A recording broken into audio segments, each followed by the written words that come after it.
کہ تم اتنے ہدایت سے دور ہو چکے ہو کہ تم نے اپنی کتابوں تک کو بدل دیا۔ جو نیا تم نے اپنا بڑا بنایا مذہبی پیشوا، اس نے آ کر تمہاری کتابوں میں اپنی رائے کو شامل کر دیا، اپنی کڑی حضرت ابراہیم علیہ السلام کے ساتھ ملاتا تھا۔ یہودی کہتے تھے کہ ابراہیم علیہ السلام ہمارے تھے، اور نصرانی کہتے ہیں کہ ابراہیم علیہ السلام ہمارے تھے، صابی کہتے ہیں کہ ابراہیم علیہ السلام ہمارے تھے۔ نحمده ونصلي على رسوله الكريم، اما بعد فاعوذ بالله من الشيطان الرجيم، بسم الله الرحمن الرحيم۔ يا أهل الكتاب لم تحاجون في إبراهيم وما أنزلت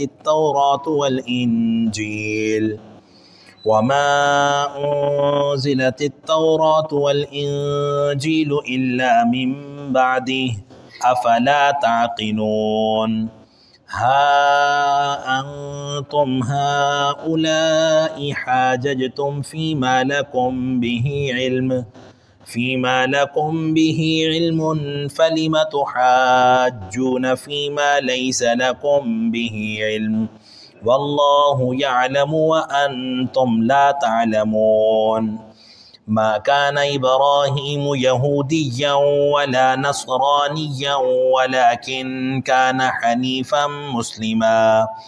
وما كان من المشركين۔ صدق اللہ العظیم۔ یا اہل الکتاب، اے کتاب والو، لما تحاجون فی ابراہیم، تم کیوں جھگڑا کرتے ہو ابراہیم علیہ السلام کے بارے میں؟ وما انزلت التوراۃ والانجیل، اور نہیں نازل ہوئیں تورات اور انجیل، الا من بعدی، مگر ابراہیم علیہ السلام کے بعد۔ افلا تعقلون، کیا تم اتنی موٹی بات بھی نہیں سمجھتے؟ ہا انتم ہؤلاء، خبردار تم یہ ہو، حاججتم، جھگڑا کرتے ہو، فیما لکم بہ علم، ان چیزوں کے بارے میں جنہیں کچھ نہ کچھ تمہیں علم ہے، جن کا تمہیں کچھ نہ کچھ علم ہے۔ فلم تحاجون، پس تم جھگڑا کرتے ہو، فیما، ان چیزوں کے بارے میں، لیس لکم بہ علم، جن کا تمہیں کچھ بھی علم نہیں ہے۔ واللہ یعلم، اور اللہ تعالیٰ جانتے ہیں، وانتم لا تعلمون، اور تم نہیں جانتے ہو۔ ما کان ابراہیم، اور ابراہیم علیہ السلام نہیں تھے، یہودیوں، یہودی، ولا نصرانیوں، اور نہ نصرانی، ولیکن کان حنیفا مسلما، لیکن تھے وہ ایک طرف کے ہو جانے والے فرما بردار۔ وما کان من المشرکین، اور نہیں تھے ابراہیم علیہ السلام شرک کرنے والے۔ اللہ تعالیٰ کی تمام مخلوقات میں حضرت ابراہیم علیہ السلام بڑی مسلم شخصیت ہیں، اور یہ بات آپ پہلے بھی کئی مرتبہ سن چکے ہیں کہ حضرت صلی اللہ علیہ وسلم کو اللہ تعالیٰ نے جو مقام اور مرتبہ عطا فرمایا ہے، ان جتنا مقام اور مرتبہ اللہ نے کسی اور کو عطا نہیں فرمایا۔ یعنی اللہ کے بعد سب سے بلند مقام اور مرتبہ وہ حضرت صلی اللہ علیہ وسلم کا ہے، لیکن اس کے بعد جو درجات ہیں مقام اور مرتبے کے، حضرت صلی اللہ علیہ وسلم کے بعد درجہ ہے حضرت ابراہیم علیہ السلام کا، اور ان کے بعد درجہ ہے حضرت موسیٰ علیہ السلام کا۔ فرمایا کہ یہ منتخب بزرگ ہیں، اور اللہ تعالیٰ نے ابراہیم علیہ السلام کو اپنی تمام مخلوقات میں بڑی مسلم شخصیت بنایا تھا۔ اسی وجہ سے ہر شخص اپنی کڑی حضرت ابراہیم علیہ السلام کے ساتھ ملاتا تھا۔ یہودی کہتے تھے کہ ابراہیم علیہ السلام ہمارے تھے، اور نصرانی کہتے ہیں کہ ابراہیم علیہ السلام ہمارے تھے، صابی کہتے ہیں کہ ابراہیم علیہ السلام ہمارے تھے۔ آپ اس کو یوں سمجھ لیجئے جیسے شرک اور بدعات کرنے والے لوگ اپنے آپ کو حنفی کہتے ہیں۔ اس کی وجہ یہ ہے کہ فقہ حنفی بڑی مشہور ہے، اس لیے اپنے آپ کو فقہ حنفی کے ساتھ جوڑتے ہیں، اگرچہ شرک و بدعات کرنے والوں کا فقہ حنفی سے دور دور تک کوئی تعلق نہیں ہے، اس لیے کہ بحمد اللہ تعالی جتنا مطالعہ میں کر چکا ہوں، آپ فقہ حنفی، مالکی، شافعی، حنبلی ان تمام کا مطالعہ کر کے دیکھیں گے تو میں بلا مبالغہ یہ بات کہہ رہا ہوں اور دعوے کے ساتھ کہہ رہا ہوں، یہ قرآن موجود ہے کہ شرک و بدعات کی جتنی تردید فقہ حنفی میں کی گئی ہے اور کسی فقہ میں اتنی شرک و بدعات کی تردید نہیں کی گئی۔ آپ فقہ حنفی کی جو کتابیں ہیں ان میں مثلاً شامی بحر الرائق اور عالمگیری کو ہی دیکھ لیجئے، وہ کتاب جو اورنگزیب عالمگیر رحمۃ اللہ علیہ کے حکم پر 500 جید علماء اکرام نے مرتب کی تھی اور ہندوستان کا قانون بنا تھا، اور آپ یقین جانیے یہ بلا مبالغہ میں کہہ رہا ہوں، ان 500 علماء اکرام میں سے کسی ایک عالم کے بھی علم اور عمل کے مرتبے کے برابر اس روئے زمین پر اس وقت کوئی اور نظیر نہیں ملتی۔ اتنے جید علماء اکرام تھے جنہوں نے یہ فتاوی عالمگیری مرتب کی۔ فرمایا اسی کو آپ دیکھ لیجئے کہ اس میں شرک و بدعات کی کتنی تردید ہے، لیکن شرک و بدعات کرنے والے اپنے آپ کو فقہ حنفی کے ماننے والا کہتے ہیں، جبکہ فقہ حنفی سے ان کا دور دور تک کوئی تعلق نہیں، اس لیے کہ اگر یہ فقہ حنفی کو فالو کرتے ہوتے اور اس پر عمل پیرا ہوتے تو شرک و بدعات سے دور رہتے اور شرک و بدعات کا تصور بھی نہ کرتے۔ تو فرمایا اسی طرح یہود و نصارہ بھی اپنے آپ کو ابراہیم علیہ السلام کے ساتھ جوڑتے اور ان کی مسلم شخصیت کا ناجائز فائدہ اٹھاتے تھے۔ اللہ تعالیٰ نے ان کے اس باطل دعوے کی تردید ارشاد فرمائی ہے، فرمایا یا اہل الکتاب، اے کتاب والو، لما تحاجون، تم کیوں جھگڑتے ہو، فی ابراہیم، ابراہیم علیہ السلام کے بارے میں، کیا تمہیں پتہ نہیں، وما انزلت التوراۃ والانجیل، کہ تورات اور انجیل نہیں نازل ہوئی تھیں، الا من بعدی، مگر ابراہیم علیہ السلام کے بعد۔ آپ یقین جانیے کہ ابراہیم علیہ السلام کا زمانہ تورات اور انجیل کے نازل ہونے سے ہزاروں سال پہلے کا ہے، اور ابراہیم علیہ السلام وہ اسلام کو ماننے والے تھے، جیسا کہ قرآن کریم میں اللہ سبحانہ و تعالی نے ان سے متعلق ارشاد فرمایا کہ ابراہیم علیہ السلام کا کہنا یہ تھا اسلمت لرب العالمین، جبکہ آپ یہودیت کو دیکھیے اور نصرانیت کو دیکھیے کہ تورات اللہ تعالیٰ نے ابراہیم علیہ السلام کے 1500 سال بعد نازل فرمائی، اور انجیل تقریباً 3500 سال کے بعد اتری، اور تورات کا مذہب یہودیت ہے اور انجیل کا مذہب وہ نصرانیت ہے۔ آپ دیکھیے کہ یہودیت اور نصرانیت کا ابراہیم علیہ السلام سے کیسے تعلق ہو سکتا ہے۔ یہ عجیب بات ہے کہ عمل کرنے والے پہلے گزر چکے اور قانون بعد میں نازل ہو رہا ہے۔ اللہ تعالیٰ فرماتے ہیں یہ تم کیا کہتے ہو، افلا تعقلون، اتنی موٹی بات بھی تم نہیں سمجھتے کہ عمل کرنے والے پہلے گزر گئے اور قانون بعد میں اتر رہا ہے۔ یہ بھی بھلا کبھی ہوا ہے؟ قانون تو پہلے اترتا ہے، عمل کرنے والے بعد میں اس پر عمل پیرا ہوتے ہیں، لہٰذا تمہارا یہ دعویٰ کہ تم ابراہیمی ہو یہ تمہارا باطل دعویٰ ہے، تمہارا اس دعوے سے کوئی تعلق نہیں ہے۔ فرمایا ہا انتم ہاؤلائی، تم جو یہ دعویٰ کر رہے ہو اور اس بارے میں جو جھگڑتے ہو، خبردار تم یہ ہو حاججتم، جھگڑا کرتے ہو، فیما لکم بہ علم، ان چیزوں کے بارے میں جنہیں تم کچھ نہ کچھ جانتے ہو، اور ان چیزوں کے بارے میں تم جھگڑا کرتے رہے ہو اور کرتے رہو گے، لیکن اس بات پر حیرانگی ہے کہ فَلِمَ تُحَاجُّونَ، پس تم ان چیزوں کے بارے میں کیوں جھگڑتے ہو، فِيمَا لَيْسَ لَكُمْ بِهِ علم، جن کا تمہیں کچھ بھی علم نہیں ہے۔ ان چیزوں کے بارے میں تو انسان کو جھگڑنا ہی نہیں چاہیے، نہ ہی ان چیزوں پر وقت ضائع کرنا چاہیے۔ فرمایا یہ بات تو سمجھ میں آتی ہے کہ جن چیزوں کا تمہیں کچھ نہ کچھ علم ہے تم ان میں آپس میں جھگڑتے ہو، لیکن جس چیز کا کچھ بھی علم نہیں ہے اس پر جھگڑا کرنا یہ تو نیری حماقت ہے، اس کے علاوہ اور کچھ نہیں۔ فرمایا واللہ یعلم، اللہ تعالیٰ جانتے ہیں، وانتم لا تعلمون، اور تم نہیں جانتے، اور اللہ تعالیٰ کا علم کامل ہے، اس کے علم کے برابر دنیا میں کسی اور کا علم نہیں ہے، اور جب تم نہیں جانتے تو پھر جتنا تمہیں علم ہے اس پر عمل پیرا ہو جاؤ، اور اگر تم یہ دعویٰ کرتے ہو کہ تم ابراہیمی ہو تو شرک و بدعات سے دور ہو جاؤ، اس لیے کہ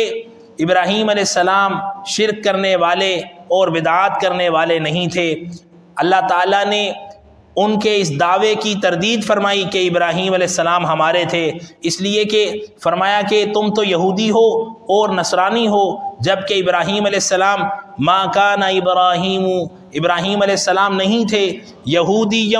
یہودی ولا نصرانیہ، اور نہ ہی نصرانی، اور تم یہودی ہو اور نصرانی ہو، ابراہیم علیہ السلام سے تمہارا کیسے تعلق ہو سکتا ہے؟ اور پھر تم شرک کرنے والے ہو،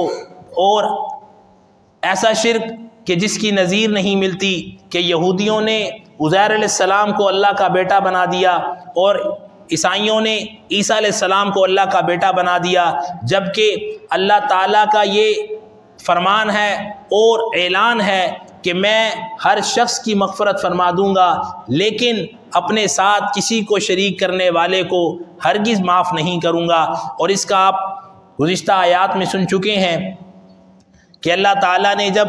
حضرت صلی اللہ علیہ وسلم کو معراج کا سفر کروایا تو اس میں 3 انعامات عطا فرمائے تھے، ان میں جو تیسرا انعام تھا وہ یہی تھا کہ اے میرے محبوب، آپ کی امت میں سے جو شخص اس حال میں میرے پاس آئے گا کہ اس نے میرے ساتھ کسی کو شریک نہیں کیا ہوگا تو میں اس کی مغفرت فرما دوں گا۔ اس لیے فرمایا کہ تم تو شرک کرنے والے ہو، اور شرک کرنے والوں کا ابراہیم علیہ السلام سے کیسے تعلق ہو سکتا ہے؟ وہ تو موحد تھے اور اللہ کی ذات پر اتنا یقین رکھنے والے تھے کہ اللہ تعالیٰ نے انہیں جہاں باقی انبیاء کرام کو القابات سے نوازا، انہیں جو صفت عطا فرمائی اور خصوصیت عطا فرمائی وہ کسی اور پیغمبر کو نہیں عطا فرمائی، کہ اللہ نے انہیں خلیل اللہ کا لقب عطا فرمایا کہ یہ ابراہیم تو میرا دوست ہے۔ اس لیے کہ جتنے امتحانات اللہ تعالیٰ نے ابراہیم علیہ السلام کے لیے اور کسی پیغمبر کے اتنے امتحانات نہیں لیے، فرمایا کہ 100 سے زائد امتحانات اللہ تعالیٰ نے ابراہیم علیہ السلام کے لیے، اور ابراہیم علیہ السلام نے ان پر اول درجے میں کامیابی حاصل کی، یعنی اللہ تعالیٰ کے ہر امتحان پر پورا اترے، جس پر اللہ تعالیٰ نے انہیں اپنے دوست ہونے کا اعزاز عطا فرمایا۔ اور وہ تو اتنے موحد تھے کہ انہوں نے اپنے سگے والد کے خلاف جا کر اپنے گھر سے توحید کا اعلان شروع کیا، اور نمرود جیسے کافر کے سامنے جو مشرک تھا اور پرلے درجے کا مشرک تھا اس کے سامنے توحید کا اعلان کیا اور توحید کا ڈنکا بجایا۔ تو ایسے مواحد کے تم کیسے پیروکار ہو سکتے ہو جبکہ تم خود شرک و بدعات کی دلدل میں ڈوبے ہوئے ہو؟ لہٰذا یہ تمہارا دعویٰ بالکل باطل ہے، اس لیے کہ وَلَٰكِنْ كَانَ حَنِيفًا، نہیں تھے ابراہیم علیہ السلام مگر ایک طرف کے ہونے والے تھے، مسلمہ، وہ تو اللہ تعالیٰ کے فرما بردار تھے۔ اور تم اپنا حال دیکھو کہ کون سا ایسا عمل ہے کہ جس میں تم اللہ تعالیٰ کی فرما برداری کرتے ہو؟ ہر عمل ہی تو تمہارا اللہ کے احکامات کے خلاف ہے، ہر کام تمہارا اللہ کے احکامات کے بھی خلاف ہے اور اپنے پیغمبر کے جس کے تم ماننے والے ہو اس کے احکامات اور تعلیمات کے بھی خلاف ہے، حتیٰ کہ تم اتنے ہدایت سے دور ہو چکے ہو کہ تم نے اپنی کتابوں تک کو بدل دیا۔ جو نیا تم نے اپنا بڑا بنایا مذہبی پیشوا، اس نے آ کر تمہاری کتابوں میں اپنی رائے کو شامل کر دیا، اپنی خواہشات کو ان میں شامل کر دیا، اور آج حال یہ ہے کہ کوئی بھی کتاب اپنی اصلی حالت میں موجود نہیں ہے۔ فرمایا یہ اللہ تعالیٰ کا تمہارے دعوے کے خلاف اعلان ہے کہ تم جو اپنا دعویٰ کرتے ہو کہ تم ابراہیمی ہو، اس میں تم جھوٹے ہو، تم ابراہیم علیہ السلام کے پیروکار نہیں ہو۔ فرمایا تم شرک کرنے والے ہو، اور وما کان من المشرکین، جبکہ ابراہیم علیہ السلام شرک کرنے والے نہیں تھے۔ جب ابراہیم علیہ السلام شرک کرنے والے نہیں تھے تو یہ بات واضح ہو گئی کہ جو بھی شرک کرے گا وہ نہ ابراہیمی ہوگا نہ ہی محمدی ہوگا، بلکہ وہ شیطان کا پیروکار ہوگا۔ اور آپ سن چکے ہیں کہ شرک و بدعات کی اتنی اللہ تعالیٰ نے تردید اور اس کے بارے میں اتنی زیادہ تنبیہ ارشاد فرمائی ہے کہ اور کسی مسئلے کے بارے میں اتنی تنبیہ نہیں ارشاد فرمائی۔ اور اللہ تعالیٰ نے اس کے بارے میں جتنی بھی احادیث اور قرآنی آیات نازل فرمائی ہیں ان سب میں سختی کے ساتھ اللہ تعالیٰ نے اعلان فرمایا ہے ان الشرک لظلم عظیم، کہ شرک سے بڑا اور کوئی ظلم نہیں ہے۔ اور پھر احادیث مبارکہ دیکھ لیجئے، قرآن کریم میں ایک اور جگہ اللہ تعالیٰ فرماتے ہیں انما المشرکون نجس، کہ انما المشرکون نجس، کہ شرک سے بڑا گندا اور غلیظ انسان شرک کرنے والے سے بڑا اور کوئی نہیں ہے۔ اس لیے شرک اور بدعات سے اللہ تعالیٰ ہمیں اپنی حفاظت عطا فرمائے کہ یہ شرک اور بدعات انسان کو دنیا میں بھی اللہ تعالیٰ کی دوری کا سبب بن جاتی ہیں اور آخرت میں اللہ کے عذاب کا سبب ہیں۔ اور شرک کے بارے میں آپ نے سن لیا کہ مشرک کی ہرگز مغفرت نہیں ہوگی، اور جو بدعات کرنے والے ہیں یعنی سنت کے خلاف عمل کرنے والے ہیں اور وہ اعمال اپنی طرف سے کرنے والے ہیں جن کا شریعت میں ثبوت نہیں ملتا، تو وہ اپنی عاقبت خراب کرنے والے ہیں اور دنیا میں بھی اپنے اعمال کو ضائع کرنے والے ہیں۔ اس لیے کہ بدعت کے بارے میں حدیث مبارکہ میں آتا ہے کل بدعت ضلالہ وکل ضلالۃ فی النار، ہر بدعت و گمراہی ہے اور ہر گمراہی جہنم میں ہوگی۔ اور آپ یہ پہلے سن چکے ہیں کہ سنت کے خلاف جو بھی کام ہوگا وہ بدعت کہلائے گا۔ عام طور پہ لوگ اس کو سمجھ نہیں پاتے، جس کی وجہ سے سنت اور بدعت کو خلط ملط کر دیتے ہیں۔ اس کی میں پہلے بھی وضاحت کر چکا ہوں کہ حضرت صلی اللہ علیہ وسلم نے حدیث مبارکہ میں واضح فرما دیا ہے کہ بدعت وہ ہوگی کہ ایسا کام جو دین میں اس طرح ایجاد کیا جائے کہ جو مجھ سے ثابت نہیں ہے، تو لہٰذا